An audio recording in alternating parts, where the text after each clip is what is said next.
جس سے تاریک دل جگمگانے لگے، جس سے تاریک دل جگمگانے لگے، اس چمک والی رنگت پہ لاکھوں سلام۔ سبحان اللہ، جگمگانا یعنی روشن ہو جانا، چمک والی یعنی نور والی، روشنی والی، اور رنگت سے مراد رنگ و روپ ہے۔ سبحان اللہ، عاشقوں کے امام نبی پاک کی اس مبارک رنگت کا تذکرہ کر رہے ہیں کہ نبی پاک علیہ السلام کی اس نورانی رنگت پر بھی لاکھوں سلام ہو، جس کی یاد آ جائے تو دلوں کا اندھیرا اجالے میں تبدیل ہو جائے اور دلوں کی اجڑی ہوئی بستی شاد و آباد ہو جائے۔ جی ہاں، اعلیٰ حضرت نے ایک اور جگہ یہ بات سمجھائی ہے، آقا یاد آ جائے نا تو غم پھر غم نہیں رہتے، بندہ غم بھی بھول جاتا ہے۔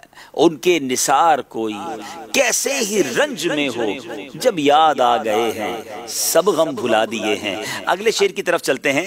چاند سے منہ پہ تاباں درخشاں درود، نمک آگی صباحت پہ لاکھوں سلام۔ چاند سے یعنی چاند جیسے، تاباں سے مراد چمکدار، درخشاں سے مراد روشن۔ الفاظ دیکھیں، تابہ بھی چمکدار ہے، درخشاں بھی روشن ہے، مگر یہ کتنے خوبصورت الفاظ اعلیٰ حضرت نے استعمال کیے۔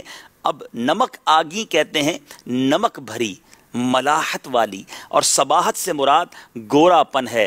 آقا کی رنگت اور خوبصورتی پر ہی بات ہو رہی ہے۔ سبحان اللہ کہ ہمارے آقا تو چاند سے بھی زیادہ خوبصورت چہرے والے ہیں، اور آپ پر نور والا درود ہو، آپ پر جو درود ہم بھیجیں وہ بھی چمکتا ہوا اور نور والا ہو، اور آپ کے نمکین حسن و جمال پر بھی لاکھوں سلام ہو۔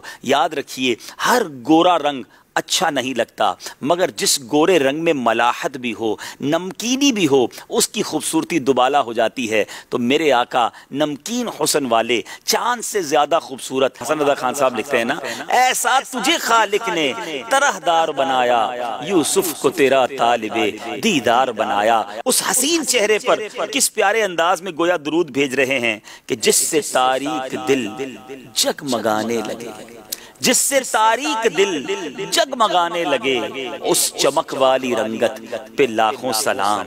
چاند سے منہ پہ تاباں درخشاں درود، نمک آگی صباحت پہ لاکھوں سلام۔ جس سے تاریک دل جگمگانے لگے، جس سے تاریک دل جگمگانے لگے، اس چمک والی رنگت پہ لاکھوں سلام، اس چمک والی رنگت پہ لاکھوں سلام۔